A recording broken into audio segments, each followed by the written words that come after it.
진행해도 되겠습니까? 예. 자, 네 번째 시간입니다. 이제 1장부터 14장까지 송배전공학에 대한 요약 설명을 다 마쳐드렸습니다. 이제 본격적으로 마라톤 뛰기 전에 이제 10km씩 한 번씩 뛰셨으니까 이제 마라톤을 뛰어야죠. 예, 여러분들 책을 한번 보시겠습니까? 최신 송배전공학 책들 보시면요, 1장에서 보는 부분을 이제 설명을 드리겠습니다. 물론 오늘 다 1장의 시간 관계상 다 못 끝날 수도 있는데요. 일단 그건 이제 제가 최대한 좀 자세하게 좀 설명을 드리도록 하겠습니다. 여기 보시면 송배전 계통의 구성이 나옵니다. 1-1 전력계통의 개요, 송배전 선로의 구성, 송전 방식, 송전 전압, 우리나라 전력계통의 발달, 이렇게 5개 챕터가 나오는데요. 그 챕터 부분을 좀 넘어가서 페이지 13페이지를 보시면은 여기 나옵니다. 1장 송배전 계통의 구성, 그래가지고 전력계통의 개요. 여러분들이 여기서 어떤 부분을 보냐면 전력계통에는 발전설비, 수송설비, 수용설비, 운용설비가 있다. 그래서 14페이지에 가서 보시면 전력계통의 개요 해가지고 그림이 나옵니다. 이 그림에 대해서 설명을 드릴 겁니다. 간단하게. 그 다음에 1-2 송전선로의 구성이 있는데 그 송전선로가 어떻게 구성이 되어 있는지 간단하게 한번 보시면 될 것 같고요. 그 다음에 16페이지에 가시면 송전 방식이 있습니다. 이걸 1장에서 가장 중요한 부분이 바로 이런 송전 방식입니다. 그래서 1-3-1에 보시면 직류 방식과 교류 방식으로 나눈다고 되어 있죠. 그래서 여러분들 시험 문제가 나오면은 직류 방식에 대한 부분을 많이 물어봅니다. 그러다 보니까 이제 교류 방식에 비해서 장단점을 아셔야지 여러분들이 여기서 이제 교류 방식의 장점과 단점, 그리고 직류 방식의 장점과 단점을 가지고 비교를 해 주실 수 있다는 얘기입니다. 그래서 교류 방식의 장점을 16페이지에서 보시게 될 거고, 그 다음에 18페이지에 가서 보시면 직류 방식의 장점이 나옵니다. 이 부분을 보시게 될 거라는 얘기죠. 근데 여기는 단점들은 안 나왔는데 제가 소개를 해드릴 때는 장단점을 같이 소개를 해드린다는 얘기입니다. 그리고 밑에 보시면 직류 송전 방식에 대한 설명이 나오면서 19페이지에 보시면 직류 송전 계통에 구성해가지고 그것들이 어떻게 변환 장치들이 설비가 되는지, 그러니까 AC 계통을 DC로 바꿔서 다시 AC 계통으로 바꿔지는데 그 DC 계통이 어떻게 구성이 되는지, 변환기가 있고 직류 리액터가 있고 직류 선로가 있고 뭐 변환기를 통해서 다시 아까 얘기한 것처럼 순변환 장치, 역변환 장치 있죠. 컨버터하고 인버터 부분이 어떻게 구성이 돼가지고 다시 가는지. 근데 이게 지금 우리나라에 시설이 돼 있죠. 어디서? 해남에서 제주까지. 그래서 여러분들이 이거를 이제 나중에 보시면 우리나라에 실제 적용되는 내용들을 또 써주셔야 됩니다. 그래서 그림을 그리고 각 그 설비에 대한 내용들을 설명을 드릴 겁니다. 20페이지로 넘어와서 직류 송전 계통의 송전 방식입니다. 그 4가지가 나와 있습니다. 단극 1회선 대지, 단극 1회선 도체, 귀로. 처음에 이제 설명을 드렸었죠. 그 다음에 3번째, 쌍극 1회선 중성점 양단 접지 또는 1단 접지. 그리고 4번째, 쌍극 1회선 중성선 설치 방식. 그래가지고 이제 우리나라 같은 경우는 이제 3번에 대한 부분을 가지고 시설을 하고 있다라고 내용이 나와 있습니다. 그래서 극이 하나인지 극이 2개인지, 그게 이제 귀로 방식인지 도체인지 대지인지에 따라서 이렇게 나눠진다라는 큰 컨셉을 가지고 4개를 정의를 해주시면 됩니다. 근데 거기에 대한 설명이 21페이지에 나와 있는 겁니다. 근데 여기 이제 이따가 설명드릴 때는 모노폴라, 바이폴라, 모노는 단극, 바이폴라는 쌍극, 근데 호모폴라는 쌍극인데 어떻게 되는지 또 그런 내용들을 설명을 드릴 겁니다. 22페이지로 넘어가시면은 직류 송전의 적용 분야가 있습니다. 저는 이제 이거를 해장연도로 외웠다고 말씀드렸습니다. 2번에 해적 케이블. 2번째 장거리 송전. 3, 연계. 4, 도시 밀집 지역. 이런 식으로 순서를 바꿔서 여러분들이 외우셔도 된다는 얘기입니다. 꼭 여기 있는 대로 외워주실 필요는 없다는 얘기죠. 근데 이제 3번의 교류 계통간 연계, 뭐 비동기 연계 할 때는 보시면 직류 연계에 대한 이런 그림들을 그려주셔야 된다는 얘기입니다. 그러니까 여러분들 기본서를 자꾸 여러 번 반복해서 보시면서 여기에 나와 있는 용어하고 그림에 좀 친숙을 해 주셔야지만 나중에 시험 문제에서 여러분들이 그것들을 응용해서 기본적으로 써주실 수 있다는 얘기입니다. 왜냐하면 다 시험 공부를 기본서를 보고 하셨기 때문에 여기에 있는 그림하고 내용은 충분하게 써주시고 그 다음에 거기에 실무적인 내용들을 더 써주시라는 얘기입니다. 23페이지에 맨 밑에 보시면 한국 해남 제주 구간 송전선로 길이는 101km고 밸브는 사이리스트형이고 전압은 180kV고 용량은 2 곱하기 150MW로 돼 있죠. 그게 이제 이따가 설명드리겠지만 한해선을 가지고 150을 쓰고 있다는 얘기입니다. 그래서 나머지 그 선을 가지고도 같이 쓸 수 있다. 위에 선을. 그런 내용입니다. 그 밑에 또 그 내용이 나와 있죠. 그리고 24페이지 가시면 이제 변환장치에 대한 설명하고 그런 그 구성이 어떻게 되어 있는지. 나중에 이제 우리나라 그 직류 송전 방식에 대해서 설명하시라면 이런 내용들이 들어가야 된다는 얘기입니다. 예제 1-1은 한번 보시면 될 것 같고요. 25페이지에 교류 송전 방식이 있습니다. 그리고 26페이지, 27페이지 가서 보시면은 송전 전력과 관계가 나와주죠. 그래서 여기서 보시면은 27페이지 보시면은 3상 4선식에 가서 딱 보시면은 송전 전력이 87%로 되어 있습니다. 그래서 우리나라가 이제 그 3상 4선식을 쓰는 부분들이 이런 그 선로를 줄여줄 수 있기 때문에 그래서 3상 4선식을 많이 쓰여진다. 그래서 송전 전력과 전선 한 가닥의 송전 전력 부분이 87%인데 4가닥을 쓰게 되면 더 늘어날 거 아닙니까? 그래서 그런 내용들이 나오게 됩니다. 그리고 29페이지로 넘어가서 보시면은 예제 1번하고 1-2하고 1-3이 나옵니다. 1-2는 생략을 하고 1-3은 설명을 드릴 겁니다. 그리고 30페이지로 넘어가시면 이제 또 두 번째 중요한 송전 전압과 송전 전력과의 관계입니다. 여기에 대한 것들을 수식으로 해가지고 넘어가는 과정들을 설명을 드릴 겁니다. 그리고 31페이지 보시면 중요한 건 뭐냐? 여기서 물어보고자 하는 중요한 부분은 뭐냐면 맨 밑에 보시면 식 1-6 밑에 보시면은 식 1-6 밑에 보시면 송전 전압과 역률의 제곱에 반비례한다. 뭐가? 술 전선 중량이. 요게 중요한 부분이고요. 그 밑에 보시면은 또 1-8 밑에 보시면은 송전 전력은 성간 전압의 제곱에 비례해서 증가한다. 이 두 가지가 가장 중요한 포인트가 된다는 얘기입니다. 그래서 요거에 밑줄을 쳐주시고 나중에 요게 넘어가는 과정들이 어떻게 되는지 전력을 가지고 손실을 가지고 손실률을 가지고 저항을 가지고 단면적을 가지고 중량으로 바뀌어지는 관계. 그래서 이 부분을 아까처럼 저는 이제 역류 손실 저단중이라고 외웠는데 그런 어떤 그 체계를 가지고 여러분들 풀어나가시면 된다는 얘기입니다. 32페이지 가서 보시면 송전 전압과 송전 용량. 그래서 여기 보시면 SIL이라는 서지 임피던스 로딩이 나옵니다. 이제 이 실이 뭔지는 아시겠죠? 4장에서 제가 설명을 드렸었으니까. 서지 임피던스 로딩, 아니 5장에서 송전 특성에서 서지 임피던스 로딩 해가지고 고유부하, 특성 임피던스, 고유부하법 뭐 이런 내용들 설명을 드렸었죠. 그런 내용들입니다, 이게. 예대 1-4의 T분기 선로하고 파이분기 선로의 차이점을 설명을 드릴 겁니다. 여기서 어떻게 구분을 해야 되는지 뭐 3가지로 해서 구분을 해드릴 겁니다.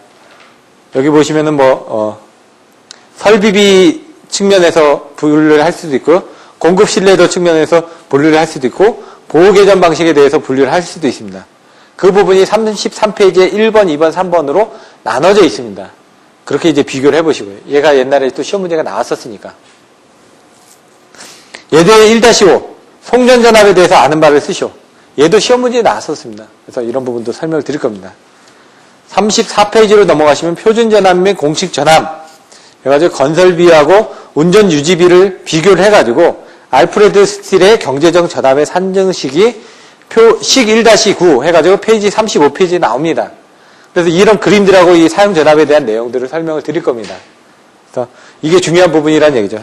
지금 보시면은 책에 있는 내용을 제가 다 설명드렸습니다. 다 중요하다는 얘기입니다.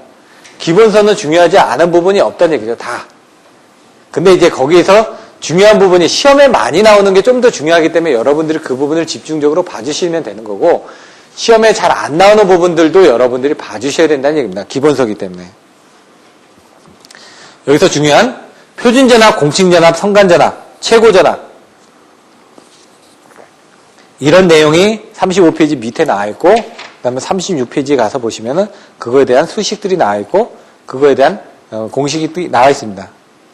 1-5 우리나라 전력계통의 발달 과정 해가지고 154에서 345에서 76으로 변환되는 그런 과정들이 나와 있습니다. 그래서 여기서는 그 정도만 하겠습니다. 왜냐면 사실 765kV에 대한 그 부분들을 설명을 드려야 되는데 그런 것들은 연구반 쪽에서 보시면 될 것 같고요. 페이지 40페이지로 한번 가보겠습니다. 40페이지 가면 연습 문제가 나옵니다. 여러분들이 연습 문제도 그 필요한 부분들은 풀어보셔야 됩니다. 그 1번 전력계통 구성에 대해서 설명하고 이게 맨 앞에서 나왔던 발전설비, 수송설비, 수용설비, 운영설비 그거를 설명을 해주면 된다는 얘기입니다. 송전과 배전의 구분 그리고 직류 송전 방식의 장단점을 비교를 하시오. 교류 송전 방식하고 현재 운영 중인 직류 송전 설비의 적용 예를 쓰시오. 우리나라에 지금 제주에서 해남까지의 HVDC 설비를 설명해 주시면 된다는 얘기죠. 5번, 6번 지금 다 그 예제 문제에 나와 있던 겁니다. 설명이 되어지는 거고요. 8번, 아까 1-5의 예제 문제에 나왔었죠. 그런 내용을 이제 설명을 드리게 될 겁니다. 이제 그 전에 이제 제가 설명드렸던 건 여기서 두 개를 설명드렸죠. 직류 송전 방식의 장단점하고 송전 전압과 송전 전력의 관계가 가장 중요하다라고 설명드렸는데 그 외의 것들을 여기서 조금 더 설명을 드리게 될 겁니다.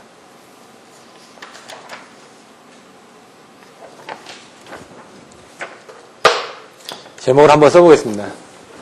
전력계통의 개요. 책에 있기 때문에 제가 좀 여기서 간단하게 쓰겠습니다. 송배전 계통의 구성.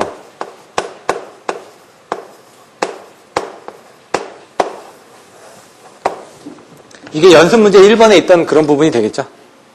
전력계통은 어떻게 됐냐? 전기를 생산하고 수용가에게 공급하는 일련의 전력 설비를 말한다. 그 부분은 이제 앞에 그 송전공학의 앞에 보시면 이제 그 설명이 되어 있습니다. 그러면 이제 전력계통의 정의를 이제 내려주고, 그 다음에 여기 있는 설비들이 뭐가 있는지, 아까 보시면 어떤 설비가 있다고 그랬죠? 1번, 2번, 3번, 4번. 1번이 발전 설비가 있다. 2번이 전송 설비가 있다. 3번이 수용 설비가 있다. 4번이 운영 설비가 있다. 이게 중요하지는 않지만 기본서에 있으니까 이렇게 딱 정리를 해주셔야 된다는 얘기죠. 책에 딱 나와 있으니까. 이걸 또 그림으로 그렸죠. 발전 설비는 이렇게 그림을 그렸죠. 거기.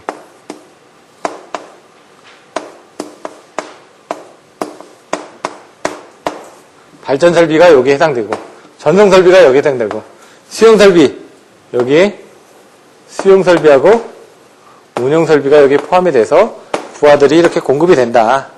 여기 수용 설비들이 있고, 뭐, 이런 식으로 이제 기본서에 나와있던 그림이 생각이 나시죠? 그런 부분을 이제 그려주시면 된다는 얘기죠. 그 발전 설비가 뭐고, 전송 설비가 뭐고, 수용 설비가 뭐고, 운영 설비가 뭐다. 라는 부분입니다. 요거를 이제 간단하게 보시면 전력을 생산한다. 전력 생산. 여기는 이제 전력 소비가 되겠죠. 요 간의 관계에서 여기 전력을 수송을 하거나 분배를 하는 부분입니다. 여러분들이 알고 계시는데 이걸 이렇게 정리해서 쓰는 연습을 해주셔야 된다는 얘기입니다. 지금 아까 기본서에 있던 그런 내용들을 이렇게 바꾸는 훈련을 여러분들이 해주셔야 된다는 얘기입니다. 그런 것들을 보여드릴 테니까 여러분들이 나중에 이런 것들을 보고 외워서 쓰시는 연습을 하시면 됩니다. 계통을 관리하고 운용한다. 이런 것들이 키워드가 되는 겁니다. 그래서 송전솔로가 왜 필요하고 어떻게 계통이 구성이 되고 이런 내용들을 한번 보시면 될 것 같습니다. 전력계통의 정의를 한번 내면은 전기를 생산하고 수용가에게 공급하는 일련의 설비, 일련의 전력 설비. 정의를 내리실 때 이렇게 내려주셔야 된다는 얘기입니다.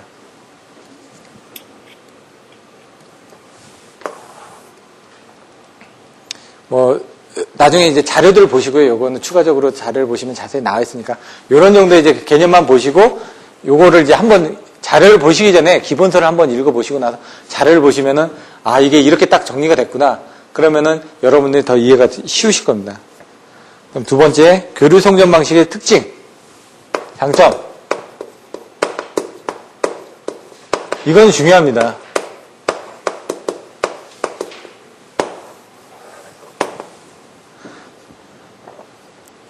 이거를 아셔야지만 이제 직류 방식하고 비교를 하실 때 쓰실 수가 있으니까. 더 중요한 건 직류 방식이 더 중요하죠. 여기서 이제 전력 계통에 대해서 나왔으니까 이제 교류 송전 방식이 나올 거고, 그 다음에 이제 직류 송전 방식이 나올 거고, 이렇게 될 거란 얘기죠. 교류 송전 방식의 장점. 체계, 승, 회, 일. 이렇게 써져 있습니다. 1번. 조금 순서를 바꿔서 하게 되면, 승합, 강압이 용이하다. 강압, 변경이 용이하다. 용이. AC니까 변압기를 통해서 전압을 올려주거나 아니면 승합기를 통해서 할 수도 있고 강압기를 통해서 할 수도 있고 변경이 용이하지 않습니까? 근데 DC는 그게 힘들다는 얘기죠. 회전자계를 쉽게 얻을 수 있다.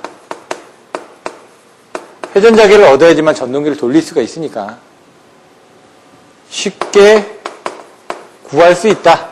뭐 이런 식으로 써주시면 되죠. 있다. 3. 일관된 개통 운영을 할 수가 있다. AC로 다 돼 있으니까 설비들도 AC로 많이 쓰고 있으니까 일관된 개통 운영이 가능하다.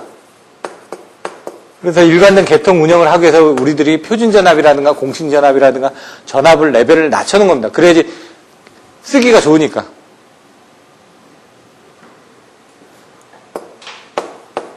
또 하나 추가가 된다면은 AC 계통은 전류의 0점에서 차단을 해주면 됩니다. 그래서 차단이 용이합니다. 그런 내용들이 또 들어가면 되겠죠. 직류송전성보다 차단성이 우수하다.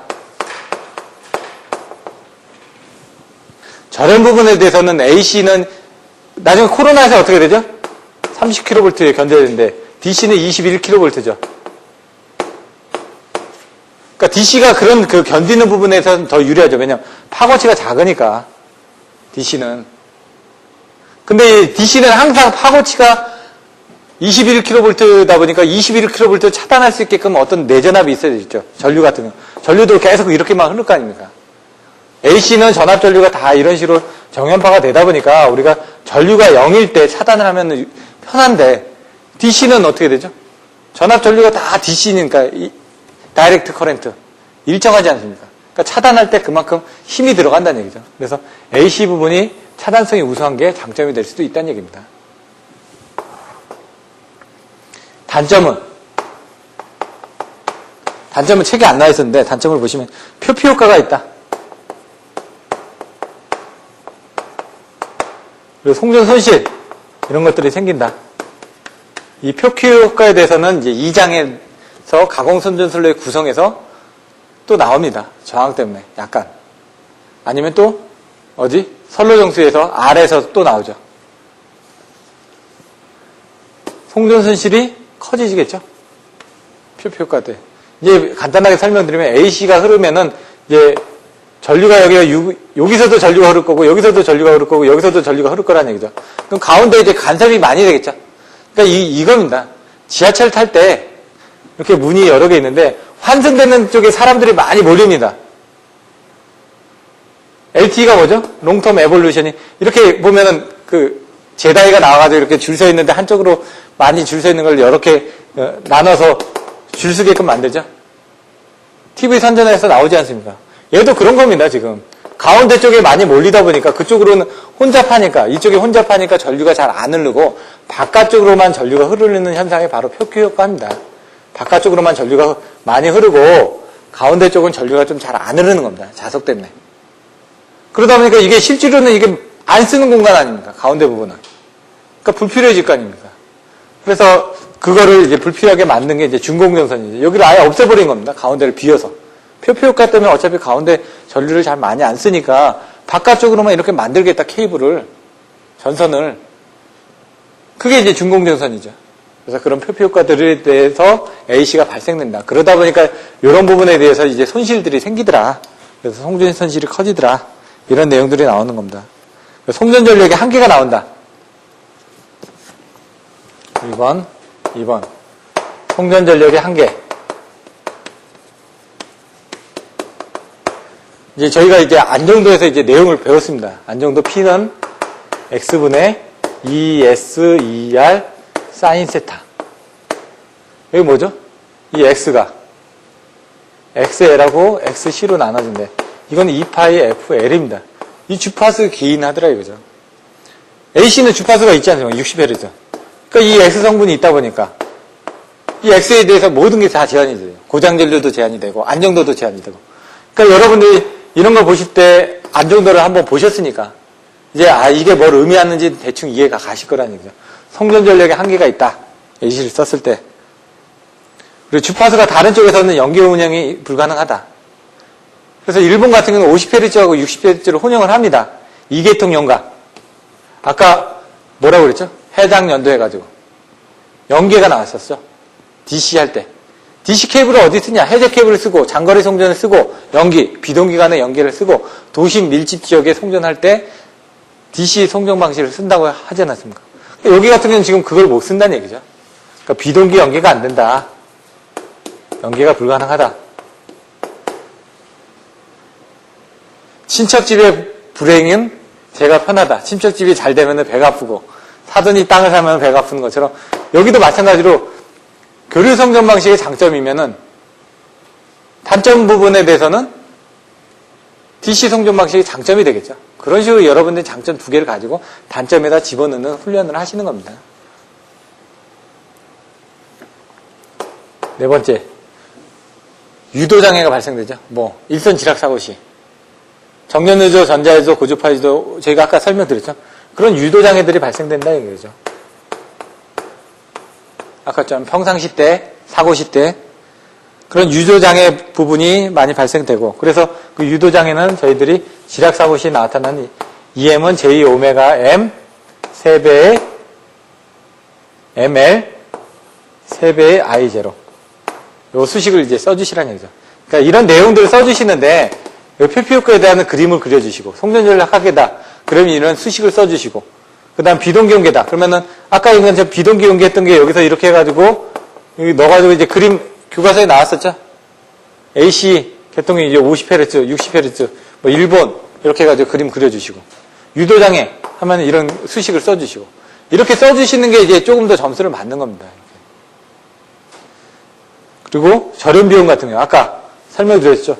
DC는 21kV만 견디면 되는데 AC는 30kV까지 견뎌야 되니까 절연 비용이 커진다. 이 더 크다. 이런 내용들을 이제 거기다 써주시면 되는 거고요.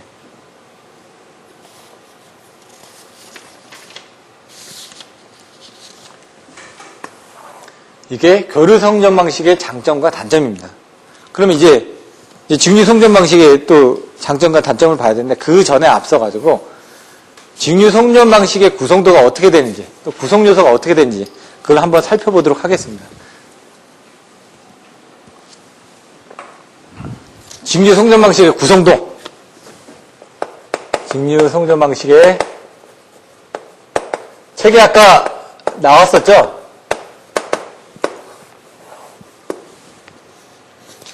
이게 바로 직류 송전 방식이 HVDC 하이 볼테이지 다이렉트 커런트 이런 식으로 HVDC가 그겁니다. 이거하고 비슷한 게 팩치죠. 얘는 DC지만 얘는 AC지만 근데 얘하고 얘를 쓰는 부분들은 이제 송전 전력을 증대를 하기 위해서 좋은 부분을 썼다는 얘기죠. 팩치도 어차피 보시면은 좋은 부분 썼고 얘도 좋은 부분을 썼는데 왜 이런 부분을 썼는지 왜냐면 HVDC의 장점하고 팩치의 장점이 이제 비슷해집니다. 나중에 보시면은 그러니까 좋은 점에서는 그래서 그거를 같이 한번 보시면 될 것 같습니다. 적용보다는 어디? 1, 2, 3, 4 뭐요? 해, 장, 연, 도 해가 뭐라고요? 김대리님, 해저 케이블. 두 번째, 장이 뭐라고요? 장거리 송전. 세 번째, 사장님? 연계. 네 번째? 예, 도심지. 도심 밀집 지역 송전. 이런 식으로. 여러분들이 쓰시면서 사실 이런 게 좀 들으면 이해가 되는데 잘 애워지지가 않으니까 이렇게 하면서 조금씩 애우는 방법도 이런 키워드를 가지고 여러분들이 좀 훈련을 하시면은 6개월 뒤에는 조금 나을 거란 얘기죠. 왜냐면 이런 게 좀 남아있을 거란 얘기입니다, 이게 지금. 들을 때는 아는데 집에 가면 잊어먹으니까 이런 HVDC 적용분은 뭐냐? 해당 연도다. 해는 뭐지? 해저 케이블이고, 장은 장거리 송전이시고, 연은 비동기 연계. 여기 앞에다 이제 비동기 간의 연계. 예? 도심 밀집 지역에 대한 송전이다. 이런 식으로 이제 좀 애우는 훈련을 하셔야 되고, 그 키워드 부분은 제가 만들어 드릴 수는 없는데, 조금씩 설명을 드리겠다는 얘기입니다. 적용 분야가 이렇게 됐다는 걸 아시고, 근데 구성도를 이제 그림을 그려야죠. 구성도. 이게, 아까 얘기했죠. AC에서 DC로 바뀌어지고, DC에서 AC로 바뀌어지는 이런 설비들이 이제 들어가야 되니까. 여기 보면 교류계통에 발전기가 있겠죠. 여기에는 뭐가 있죠? 모터들이 있겠죠. 부하들이. 그럼 여기 있는 과정들을 이제 한번 보시는 겁니다. 뭐가 있을지.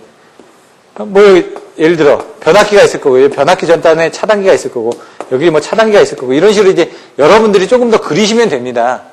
근데 변압기가 있다는 건 아시니까, 차단기 2차 측에 보시면은 여기 변환기가 있겠죠. 이런. AC/DC를 할 수 있는 이 변환기가. 이 변환기를 여기다 그려주시고, 여기도 이제 변환기를 이렇게 끝에 가서 하나 그려주셔야 되겠죠. 모터가 있으면은, 여기 변환기를. 여기도 마찬가지로 또 변압기를 통해서 또 부하로 갈 거고요. 이런 형태를 이제 생각하시고 여기 차단기 들어갈 거고, 여기 변환기 2차 측에 이제 들어가는 부분들이 뭐가 있느냐 이거죠. 직류 리액터가 있고요. 케이블이 있고, 직류 리액터가 있고요. 이제 여기 이제 ACL, DCL에 가면 나눠지는데, DCL이 됩니다. DCL, 직류 리액터가 뭐냐면은, 하나, 둘, 셋, 이렇게, 6펄스로 하게 되면 여기, 이런 부분이 이제 DC가 이렇게 생길 거 아닙니까? 요런 리프를 줄여주기 위해서 요런 리액터를 달게끔 되어 있습니다. 그러면은 맥동분을 이렇게 줄여주다 보니까 이런 게 아니라 조금 더 평활하게 이렇게 바꿔준다는 얘기죠. 그럼 우리가 쓰기 좋은 DC 성분이 만들어지니까 그거를 만들기 위해서 AC에서 DCL로 갈 때 이런 거에서 그 리프를 조금씩 줄여주는 역할을 해주는 게 이 DCL이라는 얘기입니다. 그런 것들을 이용해서 쓰고 여기 이제 케이블 구간이 되겠죠. 이게 바로 이게 해저 케이블이 되겠죠. 우리나라는 이제 MI 케이블이라고 하는 이 해저 케이블을 사용합니다. 이것도 지저련 케이블이 됩니다. 그래서 그런 그 부분을 한번 보시면 될 것 같고요. 여기서 이제 그 보상하기 위한 전압 보상 장치가 있겠죠. 뭐 정전 용량을 보상하기 위해서 뭐 콘덴서를 단다든가, 뭐 그 동기조성기를 단다든가. 근데 여기는 이제 콘덴서나 리액터 부분이 달렸죠. 근데 여기 가가지고 보면 여기 그림을 콘덴서를 그냥 이렇게 그리기도 하고, 여기다 뭐 동기조상기를 해가지고 회전기로 이렇게 그림을 그려놓기도 하고 그럽니다. 이런 부분이 여기도 그려주시고 여기도 그려주시고 그렇게 해주셔도 상관없다는 얘기입니다. 요거에 관련된 각각의 설비들이 뭔지를 이제 설명을 드리겠습니다. 간단하게. 그리고 나서 그 다음에 직류 송전 방식의 장점과 단점에 대해서 살펴보겠습니다. 요거는 이제 기본서에 그림이 나와 있습니다. 근데 그 그림을 이제 그리는 방법에서 이런 식으로 끝에 부분에 대한 걸 그리고, 그 다음에 여기 순변할 수 있는 AC하고 DC, 그리고 DC하고 AC, 그리고 이쪽에 케이블이 있고, 케이블 사이에 리액터가 있고, 그 다음에 이 전단에 변압기가 있고, 그 다음에 차단기가 있고, 이런 식으로 이제 그려가는 과정을 여러분들 머릿속에 좀 넣으시라는 얘기입니다. 어렵지는 않죠, 이렇게. 설비를 이제 보면은 쉬운데, 보지 않은 상태에서 여러분들이 그리는 것도 순서적으로 해 나가시라는 얘기입니다. 이제 구성 요소에 대해서 살펴보겠습니다.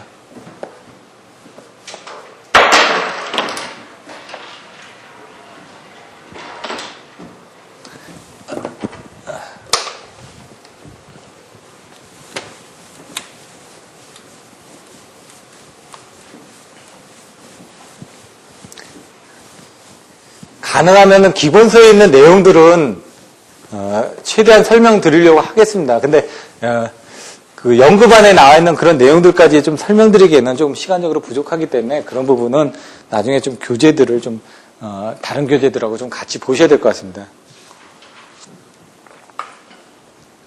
자, 이제 구성 요소에 대해서 설명드릴 텐데, 아까 저기 보신 것처럼 변환 장치가 있겠죠.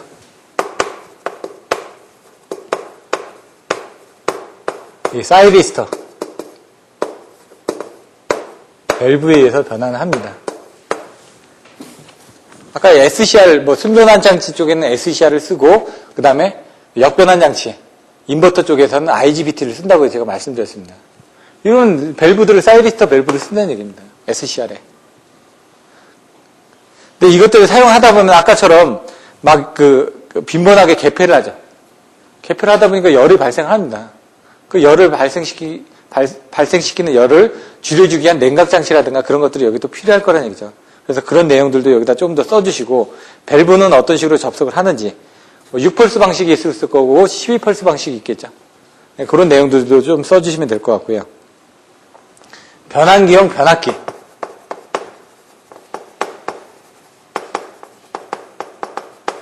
여기 보시면 이제 변환을 해주기 위해서 AC에서 DC로 변환을 해주기 전단에 변압기도 있지만 실제적으로 그 안에 가서 보시면 스테이트콤 같은 걸 보시면요. 나중에 미금 변전소에 가서 제가 스테이트콤을 100MV짜리였나 그게?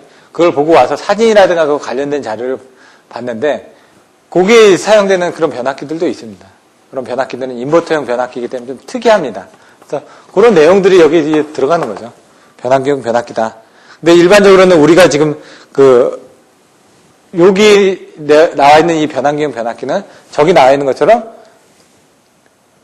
순변환 장치 전단에 설치되어 있는 변압기를 얘기하는 겁니다. 이거는 그쪽으로 입력되는 변압기를 설치한다라는 내용으로 보시면 될 것 같습니다. 그리고 이제 여기 보시면 직류 차단기가 들어가겠죠. 교류 차단기도 있지만 직류 성분이니까 직류 타단기 같은 경우는 아까처럼 교류 같은 경우는 어떻게 될까요? 교류, 전류의 0점에서 차단하면 되지만 직류는 전류의 0점이 없다 보니까 차단하는데 힘든 부분이 생깁니다. 그래서 이런 것들은 강제적으로 전류 0점을 발생시키는 장치하고 산화 아연 저항으로 해가지고 제트에노 부분으로 이렇게 구성이 됩니다. 직류 차단기는. 이 제트에노가 나중에 이제 피렉의 특성 요소에서 또 나오죠. 그러니까 여러분들이 그런 것들을 또 보시면 됩니다. 뭐 피렉의 열포 주영상 나오고 할 때 SIC하고 제트에노의 특성들 또 설명드리면 됩니다. 그런 내용들을 좀 보시면 될 것 같고요. 또 직류 쪽에도 이제 피렉이가 또 들어가겠죠.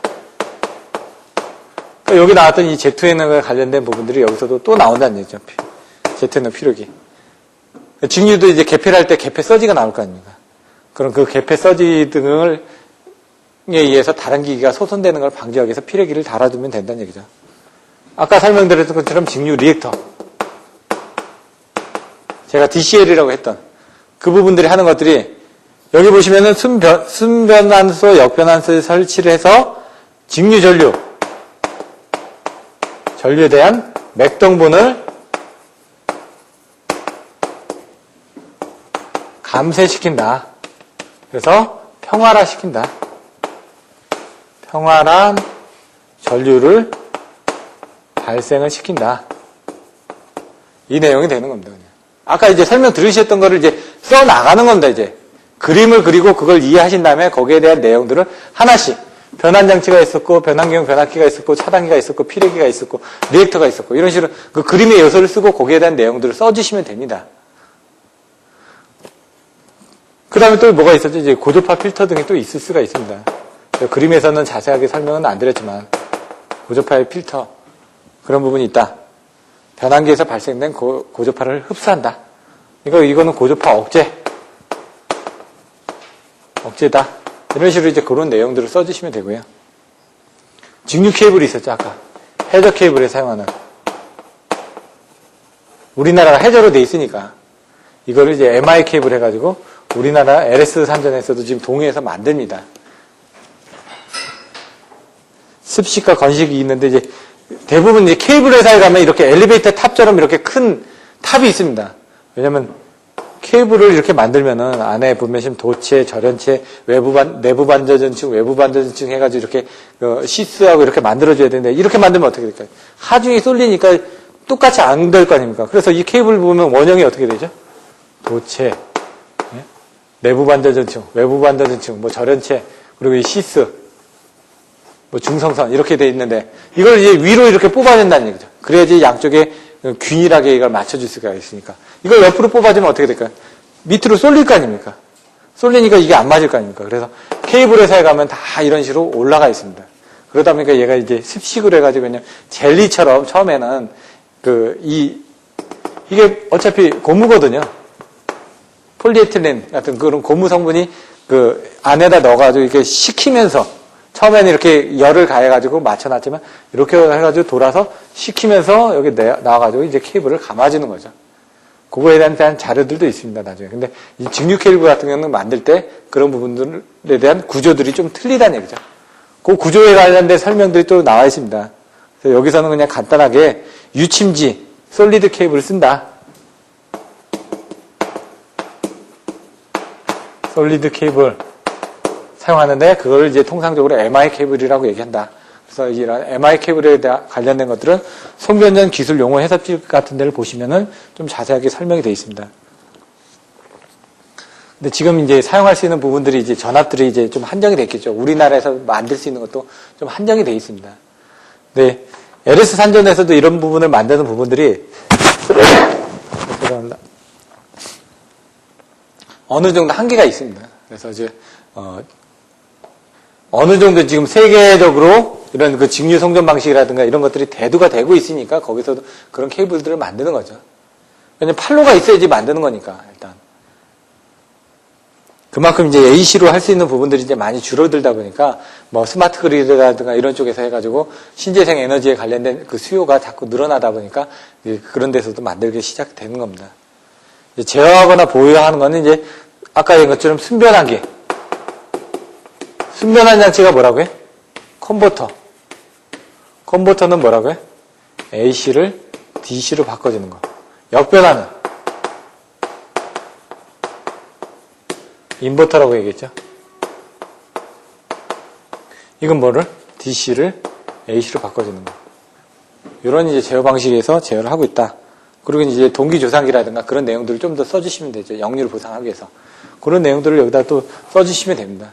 이런 것들은 제가 그 메일로 보내드린 자료에 자세하게 설명되어 있으니까 그건 한번 돌아가셔가지고 찾아보시면 될 것 같습니다.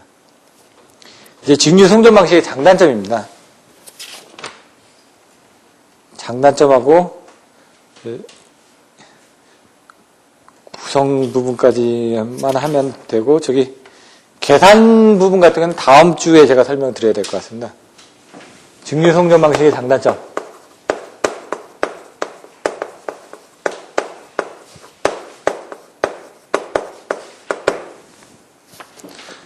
이게 10개씩을 써주셔야 됩니다. 옛날에 10개씩을 써달라고 문제가 나온 적이 있습니다. 이제 저 같은 뭐 절성무 충한 이유당 해가지고 7개 외웠었는데 10개를 채워줘야 되면 생각을 했다가 막 써주셔야 된다는 얘기죠.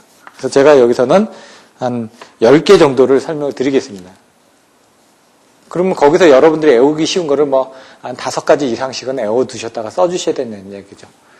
전차무 고냉지 절성무 충한 이유당 제가 외웠는데 여기서는 그 순서에 상관없이 한번 써보겠습니다. 강점 1. 전압의 최대치가 낮다.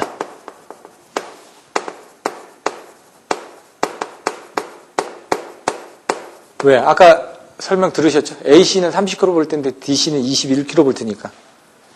그래서 AC에 비해서 DC는 여기 곱하기 루트 2분의 1을 하면은 이게 DC가 되죠. 더 작다는 얘기죠. 얘가 30kV면은 30을 1.414로 나누면은 얘가 21kV가 되니까. 이런 내용들을 써주시면 된다는 얘기입니다. 2.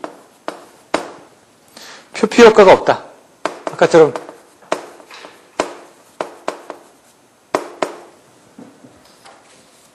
교류 송전 방식의 단점에서 표피 효과를 얘기했죠. 주파수가 있다 보니까.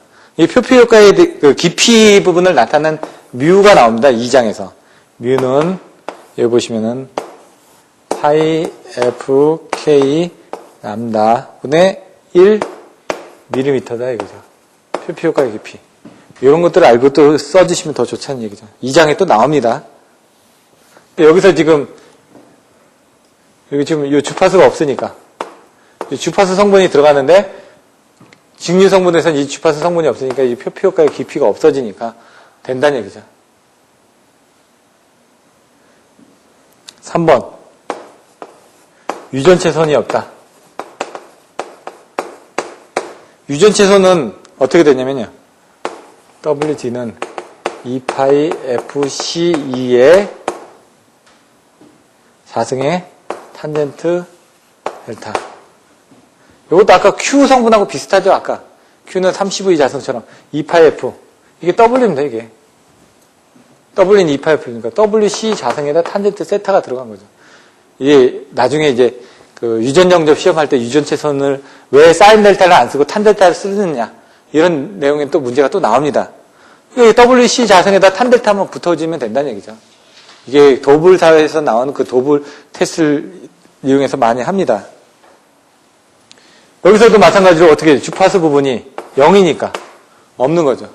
그러니까 이걸 어떻게 하냐면 이제 절연체의 역류를 C 성분을 가지고 이제 표시를 한 겁니다. 처음에 보시면 이렇게 C 성분이 있는데 R과 C 성분이 있는데 이 C 성분이 자꾸 증가를 하다 보니까 이런 부분이 증가를 하면서 여기 부분이 각이 이렇게 벌어진다는 얘기죠. 이렇게. 처음에는 이렇게 90도로 있다가 이게 자꾸 절연이 파괴가 되면은 C 성분이 늘어나면서 얘가 이렇게 벌어지면서 이 각도, 요 탄델타 세타 각도를 사실 요게 벌어지는 게 뭐죠? 이거분의 이거니까 사인 델타 아닙니까? 얘는 얘 성분이 이게 그러니까 절연이 파괴됐을 때 이게 늘어나는 겁니다. 이게 늘어나는데 이거를 이거분의 이거로 봐도 크게 무리가 없기 때문에 사인 델타는 뭐냐? 사인이 이거죠. 그러니까 그림을 이렇게 그렸을 때 사인은 S니까 이렇게 보시면 됩니다. 이거분의 이거니까 실제로 이거 부분을 보는데 요거 분의 요거로 해도 얘하고 얘는 거의 유사하기 때문에 문제가 없다라는 그런 내용을 이제 나중에 또 나옵니다. 이런 부분에서 주파수가 없으니까 여기서 중요한 건 주파수입니다. AC는 주파수가 있는데 DC는 주파수가 없기 때문에 유전체선이 없다. 없는 게 중요하다는 얘기죠. 또 무효전력도 필요가 없죠. 주파수가 없으니까. DC 부분만 쓰니까 실제로 필요한 유효 성분만 필요하다는 얘기죠. 왜냐면 전동기 같은 거 주파수에서 돌아가는데 그런 부분에 대해서 역률이라는 게 나오는데 여긴 역률이 없지 않습니까?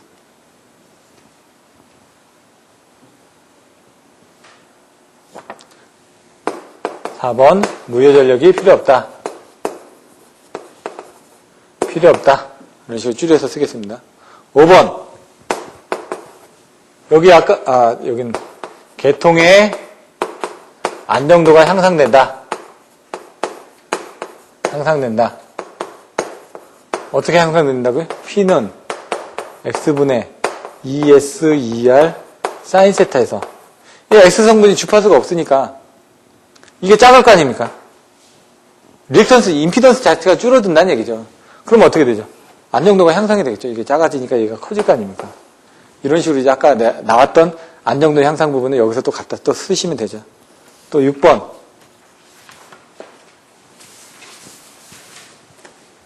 여기서 이제 쓰시면서 이런 그 수식이라든가 이런 것들을 조금 더 갖다 쓰시라는 얘기입니다. 비동기 용계가 가능하다.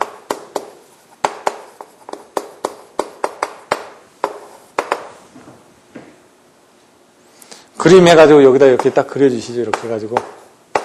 DC 설비 해가지고 여기서 변환장치, 그래서 변환장치. 이 책에 나와있던. 여기가 이제 50Hz가 되고, 여기가 60Hz가 되겠죠. 근데 여기는 DC 설비를 이용하다 보니까 이런 부분이 줄어들고, 단락 용량이 또 저감이 됩니다. 아까 UPS가, 이게 어차피 UPS 아닙니까? 결과적으로. AC를 DC로 바꿨다 DC를 AC로 바꾸니까, 그것도 UPS가 될 수도 있겠죠. 근데 단지 UPS는 그 중간에 배터리가 있다는 얘기입니다. 얘는 배터리가 없는 거죠. 그냥 바로 변환만 해서 넘겨주는 거니까 얘가 죽으면 얘도 죽겠죠. 이런 것들을 연결하는 데 관계해서 이제 백투백이라든가 이런 용어들이 또 나옵니다. 또 백투백이라는 게 서로 마주보고 이렇게 넘겨준다는 그런 내용들이고요. 그 다음에 7번 유도장애 영향이 없다. 유도장애 영향. 아까 설명드렸었죠. AC 성분에서 단점. AC가 흐르다 보니까 정전유도, 전자유도가 발생된다고 그랬지 않습니까? 근데 지락 사고가 났을 때 전자유도 해가지고 EM은 마이너스 J 오메가 M L 3 I0. 제가 자꾸 반복해드리죠. 그 부분을 잊어먹지 말고 써주셔야 된다는 거예요. 유도장애 영향이 없다. 그러면 여기다 그 내용을 써주시는 겁니다. 이 M은 마이너스 J 오메가 M L 3 I0. 뭐? W는 2파이프에서 주파수가 없으니까 이 부분이 또 없어지는 겁니다. 이렇게. 그런 내용을 써주시면 되고요. 8번째, 정전 용량하고 무관하다. 또 단락 용량의 증가가 없다. 이게 좀 중요합니다. 증가가 없다. 그래서 여러분들이 단락 용량 저감 대책에서 보시면은 이런 DC 성분을 쓰는 게 DC 성정 방식을 쓰는 것도 단락 용량이 저감이 되는 겁니다. 여기까지 와서 개통이 딱 끊어져 버립니다. X 성분이 없어져 버리니까 여기서부터 새로 시작하는 겁니다. 임피던스가. 그러니까 이 전단을 무시하고 여기서부터 새로 시작하기 때문에 훨씬 더 유리한 거죠. 단락 용량 경감 대책에서.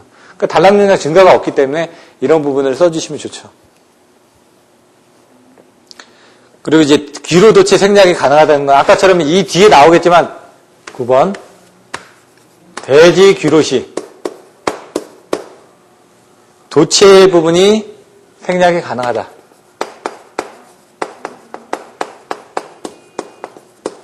왜냐하면 이 뒤에 설명을 하겠지만 해수나 대지 귀로를 할 때 땅을 통해서 그냥 그 선을 통해서 보내는 겁니다. 플러스 마이너스니까.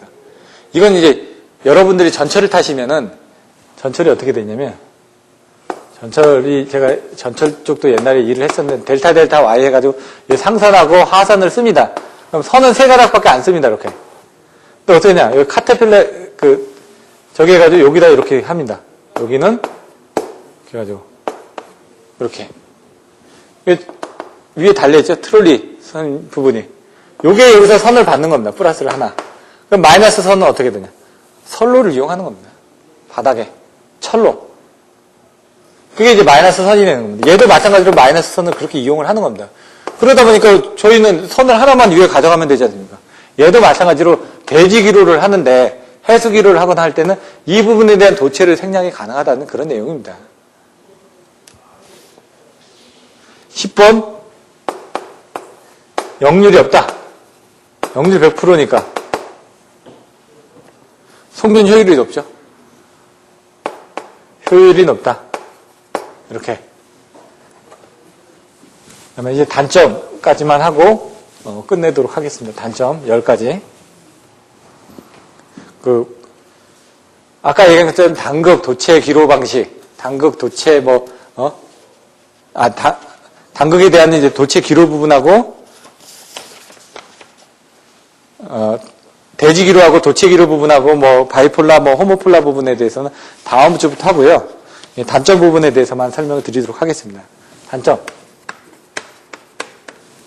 아까 AC 쪽에 봤던 것처럼 DC 부분에서는 AC의 가장 큰 방점이 뭐였죠? 승해일, 승하 강압 변경이 용이하다. 그러니까 얘는 반대겠죠? 승하 아니면은 이런 등에 대한 변성이 어렵다. 이게 단점이 되겠죠.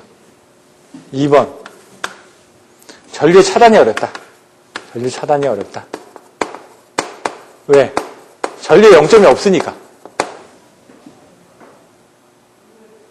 3번 무효전력 공급장치가 필요하다.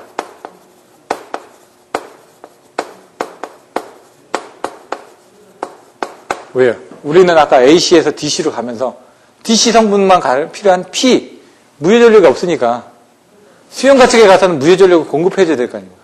그러니까 수용가측의 무효전력 공급장치는 콘덴서라든가 이런 걸 달아줘야 되니까 그런 데한 비용들이 이제 조금 올라가겠죠. 그리고 이 변환장치 부분에서 또 뭐가 발생한다? 보조파가 발생한다. 이런 것도 단점이 되겠죠. 그 다음에 아까처럼 이제 그 변환장치가 사이리스터, SCR이라든가 이런 사이리스터 밸브에 의하다 보니까 제가 뭐라고 그러죠? 많이 움직이다 보니까 열이 발생된다고 그러죠. 그거에 냉각장치가 필요하다.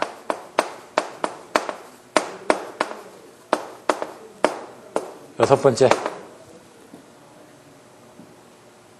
전체적으로 이제 비용들이 고가가 된다. 일곱 번째.